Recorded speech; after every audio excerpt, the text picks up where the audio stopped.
Hello, brains! As our channel has grown and I've gotten to know ADHD brains all around the world, I've learned two things. One, our ADHD struggles are really similar. Give me 1 second, let me plug the phone in. Hi, I'm Stacey. I have ADHD. My place is a mess. And two, our ADHD experiences are often different. I could have exactly the same ADHD presentation and severity of symptoms as the next person, and still have a very different lived experience of ADHD. Some of the factors that create those differences in our experience are individual, like me having a brother with more severe challenges led to mine not being taken seriously. Some factors are related to gender or comorbidities such as learning disabilities, anxiety, or depression. And there are cultural factors as well, like being Black. Being Black and having ADHD, there's several different layers we battle. One of them is our own community, and in my case, is my own family. Unfortunately, I was very much abused by my parents. So where a lot of ADHD people will talk about people calling them stupid or weird or dumb, for me, that was my house. That was where it came from. People say, why do you have to make it about race? Just like there's nothing that my neurodiversity doesn't affect in my life, there's nothing that my race doesn't affect in my life. Whether it's a positive effect or a negative effect, it's just all part of who I am. I bring that experience to everything that I touch. Because I started this channel as a toolbox to help me deal with the ADHD struggles I personally face, I haven't really explored the intersectionality between ethnic diversity and neurodiversity. But this community, I'm proud to say, includes people from countries and cultures from all over the world. So it's important to understand how those factors play in and to learn from each other, how we can support. So for this video, I interviewed 13 people from 4 countries around the world about their experience being Black and neurodiverse.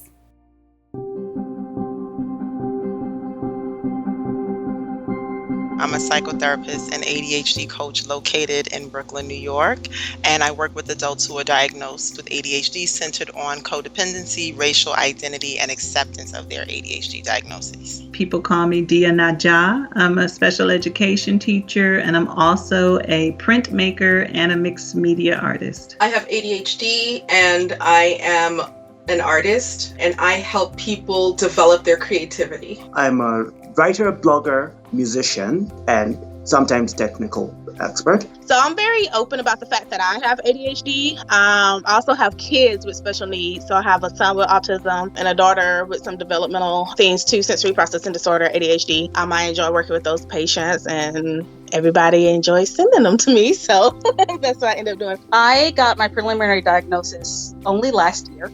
I just turned 40 in April. It's about my year anniversary of being diagnosed. I was first diagnosed when I was 24 or 25, when I was just starting out my career as a newscaster. I don't remember getting the information that made me feel like, oh, this is an emergency, you know? So I literally went on about life, forgot about the ADHD diagnosis, like literally forgot I had it. It was 10 years between, or around 10 years between them saying I've got anger management issues to the fact I'm autistic being picked up. My mental health journey started in April of 1992 after a suicide attempt. None of this was done as a cry for help. This was, I wanted the pain to be over. At that point, it was so many years of being told how worthless I am. So I did battle depression way before I was diagnosed with ADHD. I have been in and out of hospital, psychiatric hospital, at least 10 times, 10 inpatient visits. I've been in daily outpatient. I've been in extended day treatment. I've spent a lot of time working on my mental health and getting to a place where I know what to do when I feel like I'm spiraling. The diagnosis of ADHD is just like, okay, this is just a hindrance. If I ignore it long enough, it will just go away and then I can move on with life. When I finally accepted it, I was like, it's such a relief, because you're like, instead of working against something that's inherently part of me, I can finally like just work with it and try to figure out how I can use it to my advantage and how I can work alongside it so that I don't end up fighting myself. My son has ADHD, and he was diagnosed as a child in middle school about 7 years ago. But when you have to deal with all the trials and tribulations that your child has with ADHD, and especially being a Black boy, many of the things that happened for him when he was inattentive or didn't remember to turn in his homework, or if he was disruptive at all, he was just labeled a bad kid or a kid that wasn't smart, where that was not the case. So I had to do a lot of fighting to even get them to give him a test for ADHD. Dealing with all that, paperwork and things like that, I had no time for myself to try and get myself diagnosed. I got diagnosed in my 50s. I can't speak for everybody, but the way intersectionality works is that I start to feel like, how many streets am I at the intersection of exactly? Black, woman, neurodivergent, queer. I was searching one night on Google for the Black experience with ADHD, and there was nothing. And since there wasn't, I was like, well, somebody's got to talk about it.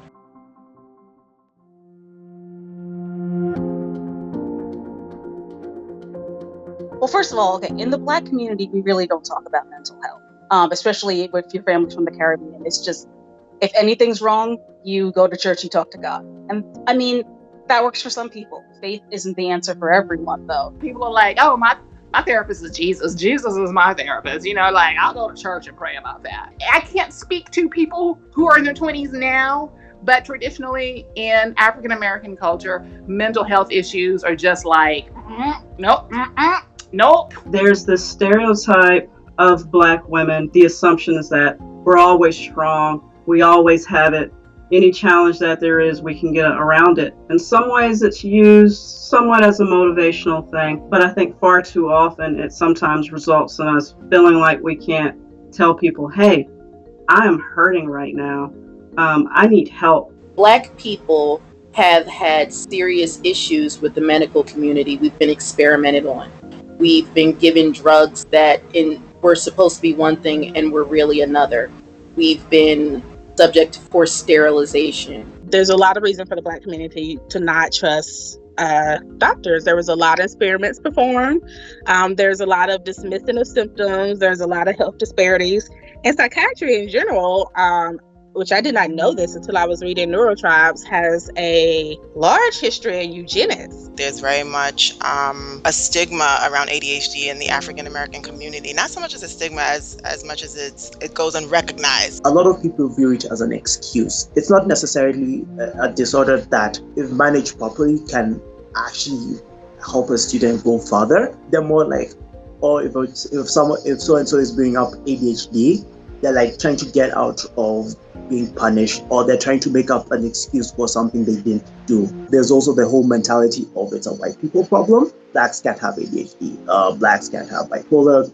Blacks can't have autism. If you're coming from an environment in which behavioral issues at school or failing grades are not directly linked to a disability, the disciplinary response is going to be a lot different. And for me, that disciplinary response was very physical, was abusive. As a culture, it's on us to fix ourselves. And you don't go to doctors for this. You don't go to therapists for this. The one blessing from when I woke up from the suicide attempt is I didn't want to take my life anymore. And so I knew that I needed to do something to not spiral. I had to go to the psych ward at the hospital. That was the most wonderful, peaceful time of my entire life, was in the psych ward. I didn't have to fake that I was okay. And there were people there to actually care. I'd never had that in my entire life. I'd never had someone tell me that my feelings were valid, even though they weren't the norm. Black people are more concerned with diagnosis in the sense of, I don't want them just trying to put a label on my child, which is something you do have to worry about in the Black community. My child is just being a normal kid, and they just want to put a label on them. But on the other end, there's lots of people that are underdiagnosed because a lot of the, kids that are presenting with behavior problems are kids that maybe are struggling in school, that are kids of color, Black or Indigenous specifically. They just think they just don't know it. Like, they're not looking for anything else. So it's kind of a two-edged sword with trying to balance the parents' concern of overdiagnosing, and then the truth that some kids are underdiagnosed. So I'm not trying to say this like, oh, all Black people are poor, but a lot, especially in like inner cities, we live in places that don't have, a lot of funds. And if there's something that's behind a paywall, that's not going to get a lot of high priority. Food, bills, electricity, all that stuff, that's going to come first. Mental health, honestly, is just as important, but we're, again, taught that it's not.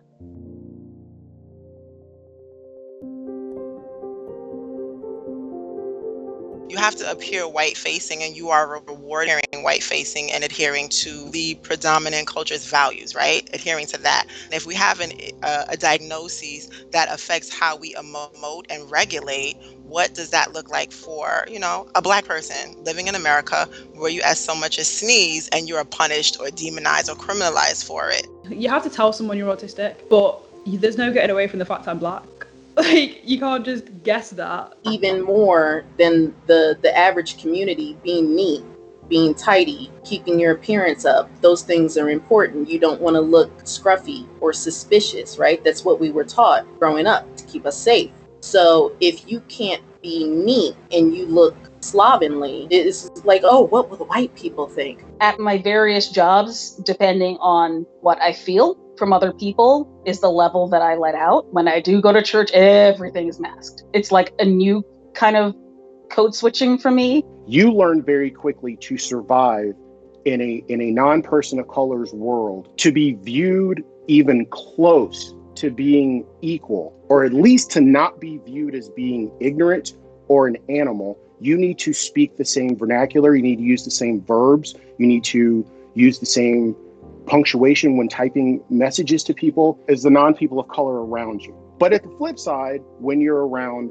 people of color, there's a certain way that we speak. The problem over the decades is one has been viewed as better and one has been viewed as worse. So when I found out I had ADHD, and I met my friend Renee, we did a YouTube clip, and they watched it and they said, "You have ADHD?" Yes, I do. You didn't notice all this time that I have ADHD? So clearly I've been masking for a long time. I think there's also some old school approaches to things in some Black communities, just of making sure you're also careful with your vulnerability. I think my parents maybe had good intentions for this. It's like, well, when you go to work, make sure you don't talk about these things because you don't want them to think that you're weak. You don't want them to think that you need more assistance than your colleagues do. Far too long, that kind of resulted in me silencing myself.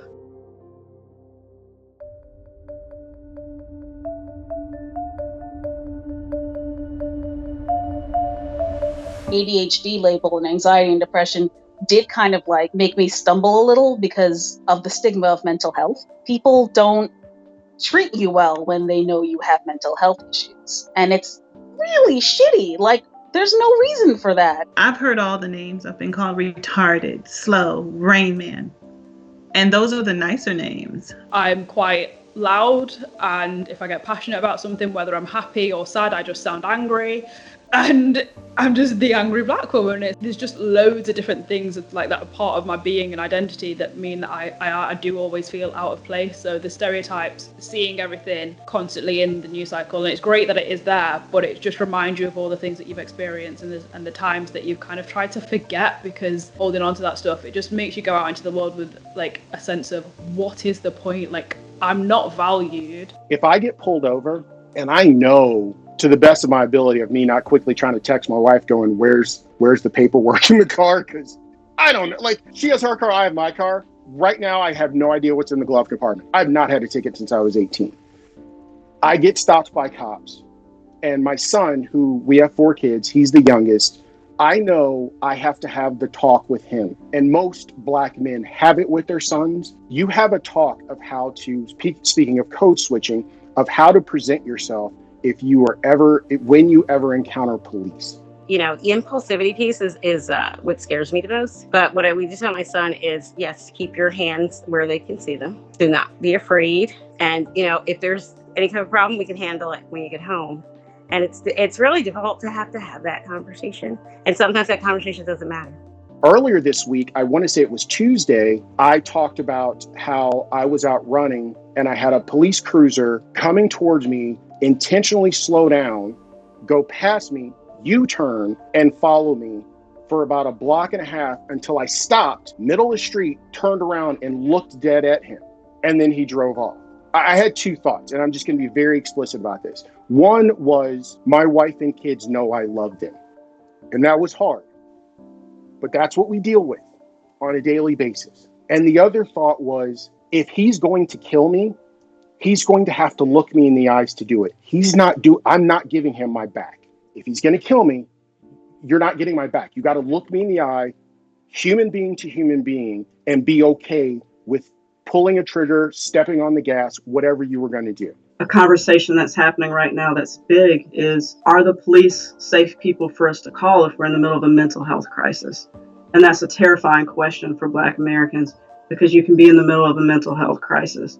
And however that looks for you, if it looks like screaming, yelling, expressing your pain, it could unfortunately result in your death if the police don't know how to handle that situation. What's happening in the Black Lives Movement currently in the US and the UK is not an isolated thing. In Kenya, we've been having issues with police brutality and extrajudicial killings, where it seems like there are different rules for different people. A lot of people are getting sick and tired of this, and it's getting to a point where they want to take it into their own hands, and they're trying to force change. And it's because they have basically been ignored for so long. In Canada, there's a lot of racism and xenophobia. There's a lot of racism towards our Indigenous community.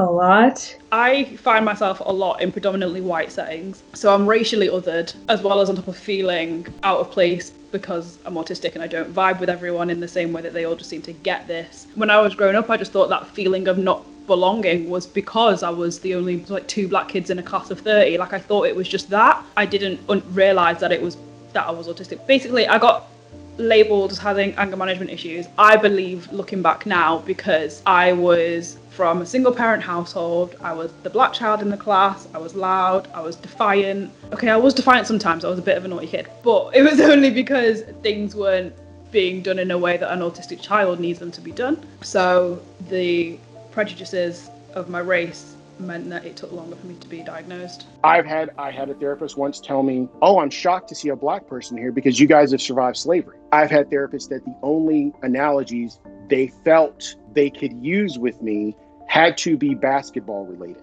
White female therapists have hit on me as a survivor of sexual abuse as a kid. That's a trigger. I remember telling my wife this last time I was looking, I said, if I don't find someone now, I don't know what happens. There are so many things that we have to deal with on a daily basis. So there are those microaggressions. If somebody asks you, about your hair, or sometimes people assume that I'm a single mom, without even knowing. So you have those things that you're dealing with, and then you're dealing with, being able to handle your job. If you have your executive functioning issues, are you able to disclose your ADHD or not? Because you're already sometimes looked at as somebody who might not be able to do what you're doing. So maybe you're lazy, or, you have to leave because your kid has, another IEP meeting. When you have dark skin, you're a person of color, there's just so many stereotypes that people have that are just in the media, and even not seeing people who look like you in high places. It's really hard to see yourself there too. And even when you get there, it's hard to stay there because people around you might put you down or say you don't deserve to be there. We are kind of conditioned to just, take it and put it, compartmentalize it and then move on with your day, because it's what has happened for so long, and it gets really tiring and upsetting, and it's scary to have to live. It's exhausting to live that way, and we shouldn't have to. If you're a Black person, you're dealing with mental health, it's one thing that you suffer in silence, and you suffer in silence with a lot of factors buried on you. It's another thing to be screaming your head off and no one hear you, because now I'm exhausted, vulnerable, hurt, and still no one heard me. I think if I could make the world different, the main thing that I would want is for people to be able to see the humanity in each other, because in order for people to mistreat people and other them the way that they do. They have to dehumanize them. I want a world where my daughter has support for her ADHD so that she can shine in the ways that she already does shine even brighter. I want a world where schools are funded in a way that's equitable. I don't want any other women or people, in general, but specifically Black women or women of color, to have to just fumble around in the dark for so long wondering what's wrong with them. I don't want people to feel like it's so embarrassing to think that, oh, I might be flaky because of this, or to hear all of the negativity associated with ADHD and reject that, even if that might be you, because you've been told you should feel another way about yourself, you know? I don't want another Black woman to feel like she has to deny everything about herself if she's struggling with this, that she should just seek help about it and talk about it, because there's ways to manage it. Mental health affects all of us. Even if it's not a diagnosis, it's living with someone, it's like being friends with one of us. And mental health should not be held against us, but it also should not be seen as a weakness. That's why I have to represent for my students, because I have to let them know you have gifts and we have deficits. We have to lean into our gifts and accommodate for the challenges. God not only made us this color, but he made our brains wired this way for a reason. And when you understand that, I think that can be your magical power in this world, especially in this time, to understand what your strengths are and how you can show up in the world like that, understanding your strengths instead of fighting against things that you just aren't that good at anyway. I'm not going to give up my ADHD for the world. Anybody comes and says, "Do you want to trade?" No. The schools are going to tell you, the teachers are going to tell you, the world is going to tell you, you got to do better. Why are you doing it this way? What's wrong with you? Why do you think that way? And guess what? Because I am the person I am, and I think the way I think, I also have gifts within me that are uniquely me and no one else. And you have the same thing within you. People with ADHD, the world needs your ear and your innovations right now. There has to be room for every voice to be heard and for every person who needs a safe space to have one. Every day, learn something new, talk to somebody different, and just learn something. You take lead on some of the conversations with other white people and explain why things are wrong, and don't leave that burden to Black people. Because we're tired of doing that. We are really tired. Prioritizing yourself is an absolutely okay thing to do. Making sure that you are as good as you can be is the best way that you can help others. I know being new to something, it can feel like if you don't have the answer, that people aren't going to listen. And this is especially big on the internet, when people say, if you don't know what we're talking about, just don't participate in the conversation. Definitely don't shy away from participating in the conversation. Ask all the questions, get involved in any way you can. And there's definitely a community that's going to wrap their arms around you. Don't let your potential discomfort prevent you from being able to reach in where you can. If it can be answered by Google, go and give it a search. And I think the thing that you need to come to a Black person for is their experience. You're not going to get that off the internet. When it comes to having conversations with a Black person, if they're your friend or even if they're someone who you feel comfortable enough to ask who's online, understand that they might not be in the headspace to have that conversation when you want to have it. I think the best thing we can all do is learn the historical context of this, because it's beyond policing. It's about, just there not being an equal playing ground from just the get-go, of this country. And that's been another thing that's kept Black people feeling a certain way. I have to work 3 times as hard to be half as successful or to appear half as smart.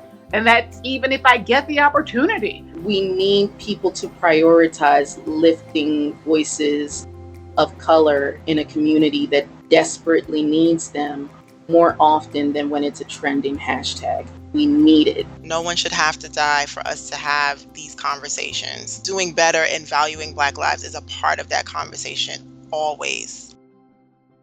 Thank you so much for watching. There was so much more I wanted to include, but it would have been honestly 5 hours long.